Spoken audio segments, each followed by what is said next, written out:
नमस्कार दोस्तों। साल 2025 के श्रावण माह में मनाई जाने वाली कामिका एकादशी पर संपूर्ण जानकारी आपको इस वीडियो में मिलेगी, इसलिए इस वीडियो में आप अंत तक बने रहिएगा।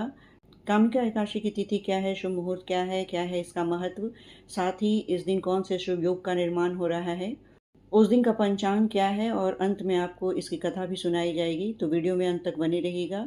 आइए वीडियो को शुरू करते हैं। कामिका एकादशी का त्यौहार सावन महीने में मनाया जाता है।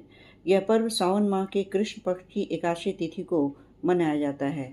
इस व्रत की कथा सुनने या पढ़ने मात्र से ही सभी पापों से मुक्ति मिल जाती है, साथ ही जीवन में आए सभी कष्टों से छुटकारा मिल जाता है। इस दिन भगवान विष्णु को तुलसी दल अर्पित करने से माँ लक्ष्मी प्रसन्न होती हैं। वैदिक पंचांग के अनुसार 20 जुलाई को दोपहर 12:12 पर सावन माह के कृष्ण पक्ष की एकादशी तिथि शुरू होगी और 21 जुलाई को सुबह 9:38 पर समाप्त होगी। सनातन धर्म में सूर्योदय से तिथि की गणना की जाती है। इस कारण 21 जुलाई को सावन माह की पहली एकादशी मनाई जाएगी। आइए जानते हैं कि इस दिन किन शुभ योगों का निर्माण हो रहा है। सावन माह के कृष्ण पक्ष की एकादशी तिथि पर वृद्धि और ध्रुव योग का संयोग बन रहा है। इसके साथ ही कई अन्य मंगलकारी योग भी बन रहे हैं। इन योग में लक्ष्मी नारायण जी की पूजा करने से साधक पर धन की देवी की कृपा बरसती है। साधक अपनी सुविधा के अनुसार समय पर स्नान ध्यान कर भगवान विष्णु की पूजा कर सकते हैं। आइए जानते हैं कि इस दिन का पंचांग क्या है। सूर्योदय सुबह 5:36 पर, सूर्यास्त शाम 7:18 पर, ब्रह्म मुहूर्त सुबह 4:14 से 4:55 तक, विजय मुहूर्त दोपहर 2:44 से 3:39 तक, गोधूली मुहूर्त शाम 7:17 से 7:38 तक, निशिता मुहूर्त राति 12:07 से 12:48 तक। कामिका एकादशी व्रत करने से मनुष्य को न यमराज के दर्शन होते हैं और न ही नरक के कष्ट भोगने पड़ते हैं। उसके सभी पाप मिट जाते हैं। इस व्रत के अलावा पापों का नाश करने की क्षमता किसी और व्रत में नहीं है। इस दिन माँ तुलसी के दर्शन मात्र से मनुष्य के सभी पाप नष्ट हो जाते हैं और तुलसी को स्पर्श मात्र करने से मनुष्य पवित्र हो जाता है।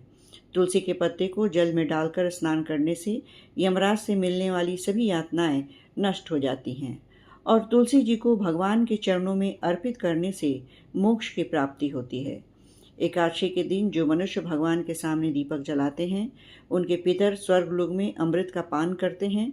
कामिका एकादशी की रात जो जागता है और दीप दान करता है, उसके पुण्य कर्मों का खाता बढ़ जाता है। आइए अंत में इसकी कथा सुनें। एक गांव में एक वीर क्षत्रिय रहता था। एक दिन उसकी भेंट एक दुर्बल ब्राह्मण से हुई और किसी कारणवश उसकी ब्राह्मण से हाथापाई हो गई। हाथापाई में ब्राह्मण की मृत्यु हो गई। तुरंत उस क्षत्रिय को अपनी गलती का एहसास हुआ। उसने गांव के समक्ष क्षमा याचना की और ब्राह्मण का विधि पूर्वक अंतिम संस्कार करने का वचन दिया, लेकिन पंडितों ने उसी क्रिया में शामिल होने से मना कर दिया। ब्राह्मणों ने कहा कि तुम पर ब्रह्म हत्या का दोष है। पहले प्रायश्चित कर इस पाप से मुक्त हो, तब हम तुम्हारे घर भोजन करेंगे। इस पर क्षत्रिय ने ब्रह्म हत्या दोष से मुक्ति होने का उपाय पूछा। तब ब्राह्मणों ने बताया कि श्रावण माह की कृष्ण पक्ष की एकादशी को भगवान विष्णु की आराधना कर ब्राह्मणों को भोजन और दान देने के साथ आशीर्वाद प्राप्त करने से इस पाप से मुक्ति मिलेगी। पंडितों के बताए हुए तरीके से उस क्षत्रिय ने व्रत किया।